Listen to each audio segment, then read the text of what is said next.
Imagine a lighthouse on a ragged coast at midnight. The storm is not polite. It doesn't knock. It arrives like a verdict twined howling, waves throwing themselves against rock, salt in the air like shattered glass, and yet the lighthouse stands. Not because it fights the sea, not because it conquers the weather. It stands because it was built to yield to the storm in a very particular way, rooted deep, shaped to let the wind slide past, steady enough to keep its lamp lit even while everything roars. Here is our first paradox. What looks unbreakable is often what has learned how to bend. What looks fearless is often what has learned how to feel fear without obeying it. We live in a culture that confuses strength with hardness, like a clenched jaw, an iron spine, a life that never cracks. But if you watch real strength closely, it doesn't resemble a fist. It resembles a hand that can open dots. So what makes someone strong in the real, human sense? Not the kind of strength you post about, but the kind that quietly changes the trajectory of a life. The kind that lets you walk through loss without losing your soul. The kind that allows you to love without shrinking, to fail without disappearing, to age without bitterness, to be alone without emptiness. Strong people, I've noticed, don't just do different things, they see differently. They carry certain mindsets, bold inner postures that keep them standing when storms come. And bold is the right word, because these mindsets are not the polite beliefs of a safe life. They are the daring beliefs of someone who has looked at reality and decided not to flinch. From the outside, they can even look contradictory. Like the lighthouse, firm because it yields, calm because it accepts the chaos, enduring because it doesn't demand that the sea be gentle. Maybe you've met someone like this. A person who doesn't panic when life tilts. Someone who can sit in silence with pain rather than sprint away from it. Someone who can say, "Yes, I'm responsible," without saying, "I am ruined." Someone who can loosen their grip and still steer. Someone who isn't terrified of being alone, and therefore doesn't use other people as oxygen. Someone who thinks in years, not in impulses, and so stays faithful to what matters. How do they become that way? Not by collecting motivational quotes like souvenirs, not by pretending to be invincible. Strength, in its deepest form, is not a costume you put on for the world. It is a relationship you build with yourself, with uncertainty, with time, with love, with fear. It is a way of standing in the center of life's contradictions without needing them to resolve. Tonight, right here, right now, I want to walk with you through 5 of these mindsets. Not as commandments carved in stone, but as lanterns you can carry into your own storms. Some will feel like a homecoming. Others may feel like a challenge to everything you've been taught. Good. That's the doorway, because the mind does. Not awaken by being comforted. It awakens by recognizing a deeper truth it cannot unsee. So let's begin where strength truly begins, not with control, not with perfection, but with the courage to feel everything. If you want to know how strong someone is, don't watch them when they're winning. Watch them when they're hurting. Watch what they do with the raw weather inside their chest. Most of us were trained subtly, socially, even lovingly, to treat emotions like intruders. Be positive, don't cry, calm down, as if the human heart were a problem that could be solved by a tighter lid. So we learn to become managers of our inner experience. We negotiate with feelings. We exile them. We numb them. We call it maturity. But often it's just fear wearing a suit. Strong people do something bolder. They feel, not in the sloppy way of being swept away by every mood, but in the honest way of letting reality touch them. They understand that emotions are not the opposite of strength. They are the substance of being alive. To refuse to feel is not to be strong. It is to be anesthetized. And an anesthetized life might be comfortable, but it is not free. Think of the ocean. It doesn't apologize for having waves. It doesn't say, "Oh, I shouldn't be turbulent today." It rises, crashes, recedes, gleams, darkens, and keeps being ocean. What if your inner life is like that? What if grief, fear, excitement, regret, longing, these are not stains on your character, but waves of your belonging to existence? There's a story I love about a small village that lived near a volcano. For generations they feared the mountain. They built their houses far away, sleepless in every tremor. Then one year an old woman, half mystic, half realist, said, "We will keep running forever if we treat the mountain as an enemy. Let's learn its language. So the villagers began to listen. They learned the signs, the smells, the sounds. They stopped wasting their lives in panic and started living with respectful awareness. The volcano did not become harmless, but their relationship to it changed. Fear became intelligence, not a jail. Your emotions are your volcano. Ignore them and you become a refugee in your own body. Worship them and you become their servant. But listen to them and they become guidance. Fear says, something matters. Sadness says, something was precious. Anger says, a boundary has been crossed. Joy says, you are aligned with life. Even shame, if met gently, says, you want to be good. None of these are enemies. They're messengers with complicated handwriting. This takes courage, because feeling everything means allowing the ache of losing, the embarrassment of trying, the vulnerability of loving, the uncertainty of not knowing. It means letting tears come without labeling them weakness.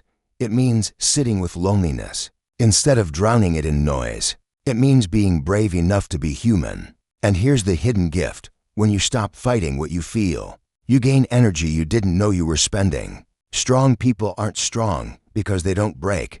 They're strong because they don't waste half their life running from their own heart. So the first bold mindset is this: I will not abandon myself in the presence of pain. I will feel what is real, and because I can feel it, it cannot silently control me. And once you can stay with your inner weather, something else becomes possible, something that looks like power from the outside, responsibility. Without self-blame, there's a difference between carrying your life and carrying a courtroom inside your mind. Strong people know that difference the way a sailor knows north from a mirage. To be responsible is to say, this is my life. My hands are on the wheel.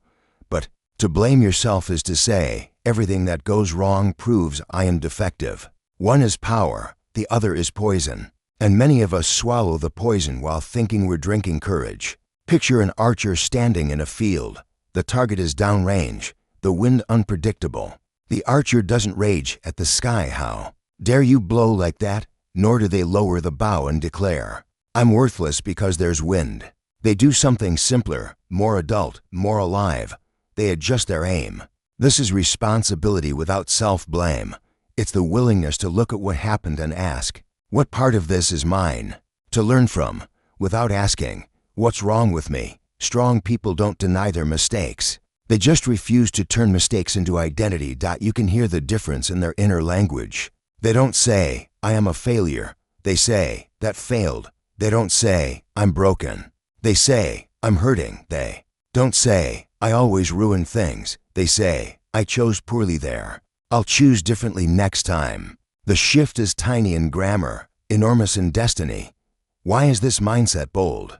Because shame is seductive. Shame gives you a dark kind of clarity. If you are the villain, at least the story makes sense. If you are the broken one, then the world doesn't have to be complicated. Strong people resist that seduction. They allow life to be complex. They allow themselves to be complex.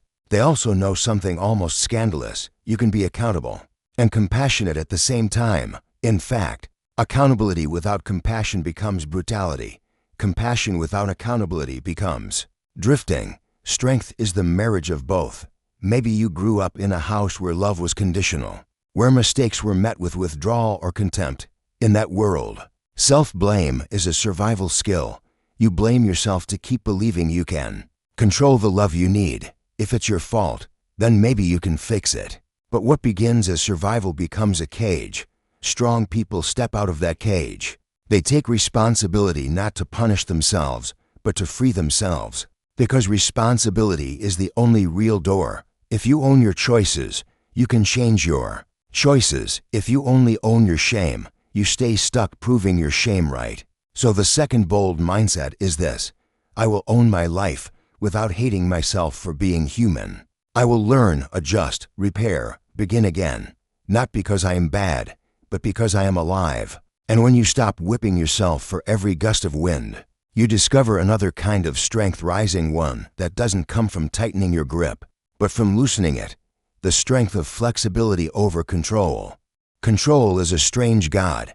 It promises safety, but it eats your peace in payment. We reach for control the way a drowning person reaches for air instinctively, desperately, without thinking about whether the thing we're grabbing can actually hold us. We plan, we overthink, we micromanage, we rehearse conversations in our head like courtroom dramas. We try to nail the future to the floor, but the future is not a piece of furniture, it's weather. It moves. Strong people have learned this not as an idea, but as a bruised, beautiful truth. They don't confuse rigidity with power. They choose flexibility over control not because they are passive, but because they are realistic. Not because they don't care, but because they care about what works. Look at bamboo in a typhoon. The oak tree stands proud, thick, immovable, and sometimes it snaps. Bamboo bows, almost humiliatingly so, and then returns upright when the wind passes. Which one is stronger, the one that refuses to bend, or the one that understands bending is not surrender, but survival? Flexibility doesn't mean drifting through life without intention. It means holding intention lightly enough that reality can still speak to you. It means steering a boat that you know sits on a living sea. You can choose your direction. You can't command the waves, so you learn to read them. You learn to move with what is, not with what should have been. There's a quiet kind of bravery in that, because control is often a disguised fear of feeling. If I control everything, maybe I won't have to feel disappointment. If I predict every outcome, maybe I won't have to touch uncertainty. But uncertainty is the native air of life. Trying to eliminate it is like trying to eliminate gravity. You'll only exhaust yourself and still fall. Strong people stop exhausting themselves. They practice what I call steering by surrendering. They don't fight the fact that things change. They build their life around change the way a dancer builds a body around music. Think about dancing. If you stiffen, you trip. If you flow, you find rhythm you couldn't plan. So they ask different questions. Not how do I make sure this never goes wrong, but how do I become someone who can handle wrongness? Not how do I keep everyone pleased, but how do I stay honest when displeasing is part of love? Not how do I prevent loss, but how do I live so fully that loss doesn't erase meaning? And here's the twist: the more flexible you become, the more truly powerful you are. Because power isn't forcing the world into your shape. Power is meeting the world as it is and still remaining yourself. So the third bold mindset is, I will adapt without losing my core. I will trade the illusion of control for the reality of resilience. And as that resilience grows, something surprising happens. You begin to feel comfortable not just with change, but with your own company. And that comfort becomes the doorway to a love that is no longer desperate. There's a kind of loneliness that starves you, and a kind of solitude that feeds you. They look similar from the outside, like two rooms with the same furniture. But inside, one is a prison, and the other is a temple. Strong people learn how to tell the difference. Most of us fear being alone, not because aloneness is terrible, but because we were never taught how to be with ourselves without judgment. We were taught to seek mirrors, not to become a mirror. So we keep relationships romantic, social, professional, not only for love, but for relief. Relief from silence, relief from our own thoughts, relief from the ache we don't know how to hold. And when we do that, we turn people into painkillers. We call it connection, but it's dependency wearing perfume. Strong people do something different. They make friends with stillness. They can sit on a Friday night with a cup of tea and their own breathing, not as a punishment but as a homecoming. They can walk through a city alone and feel the world's pulse without needing to perform for it. They can close the door and hear their own heart, sometimes trembling, sometimes singing, and not run away, because they know that the relationship you have with yourself is the soil every other love grows from. If the soil is poisoned, no flower lasts. There's an old image from the desert mystics. Before you can share water, you must be a well. A well isn't a crowd, it's a depth. It becomes nourishing precisely because it goes down into itself until it touches something real. Solitude is that descent, not a dramatic exile, but a deliberate turning inward. It's where you notice what you actually want, not what you want or want. It's where you grieve things you've been postponing. It's where you remember your own voice after years of borrowing other people's volume. And yes, it can be uncomfortable at first, because the mind, when it finally stops being distracted, begins to reveal the truths it has been hiding under noise. But strong people don't interpret that discomfort as danger. They interpret it as honesty. And here's the miracle. The more at home you are alone, the cleaner your love becomes. You stop chasing approval like oxygen. You stop clinging. You stop confusing attention with intimacy. You can choose people because you love them, not because you can't bear yourself. Your boundaries get simpler. Your yes becomes real. Your no becomes kind. You become capable of a love that doesn't beg, a love that doesn't manipulate, a love that can say, I want you, without smuggling in, and I need you to complete me. That kind of love is not smaller, it's larger. It's a fire that doesn't depend on someone else to keep it lit. So the fourth bold mindset is this: I will be alone enough to love purely. I will let solitude sharpen me, soften me, return me to myself, so when I join others, I do so as a whole person, not a hungry ghost. And once you're no longer running from yourself, time begins to look different. You stop living like everything must happen right now. You begin to live on a longer horizon. When you live on urgency, everything feels like a fire. Every delay is a threat. Every detour is an insult. Every silence must be filled. But strong people have stepped out of the burning house of now. They have learned to live by seasons rather than seconds. This doesn't mean they move slowly. It means they move deeply. They've seen how a life can be spent chasing the next notification, the next approval, the next victory, and still end up feeling strangely unfinished, like eating candy for dinner and wondering why. You're still hungry, so they choose a longer horizon. They ask, quietly and relentlessly, what is worth building even if it takes time? Imagine a farmer. The farmer does not plant a seed in the morning and kneel beside the soil at noon yelling, grow. If they did, we'd call it madness. The farmer plants, waters, protects, waits. Not because the farmer is lazy, but because the farmer understands reality. Some things cannot be rushed without being ruined. Strong people become farmers of their own lives. They learn to tolerate the awkward middle, the part after you begin and before you see results. They don't interpret slow progress as failure. They interpret it as the natural curve of becoming. This changes how they handle pain. 2. They know that some wounds don't heal in a weekend. Some dreams don't arrive in a year. Some versions of you need to be grown, not forced. So they stop demanding instant transformation. They start practicing faithful repetition. The small daily choices, the patience to let meaning ripen.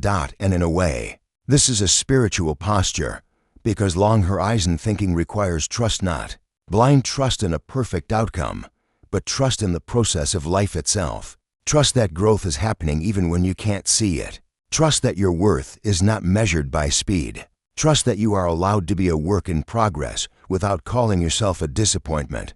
If you've ever watched a mountain at sunrise, you know this kind of time. The light doesn't slam into the world. It arrives gradually, almost apologetically, like a secret spreading. Yet within minutes the whole landscape is changed, quietly, inevitably. Strong people live like sunrise. They are not seduced by the drama of quickness. They are devoted to the dignity of depth. So the fifth bold mindset is this: I will honor the long road. I will choose what matters over what's immediate. I will plant seeds I may not eat tomorrow, because tomorrow is not the measure of a life. And now, if you gather these 5 mindsets together, you don't get a rigid formula for toughness. You get something softer, stranger, more luminous: the courage to feel, the clarity to own without shame, the wisdom to bend, the peace to be alone, the patience to become. Strength, it turns out, is not a wall. It is a riverbed shaped by storms. Yes, but shaped into something that can carry life forward. So as you step back into your own days, your unfinished tasks, your complicated loves, your private fears, remember the lighthouse. It doesn't demand a calm sea. It simply keeps turning its light. May you do the same. Not by being harder, but by being truer. Not by conquering life's paradoxes, but by learning how to live inside them, awake, unafraid, and quietly free.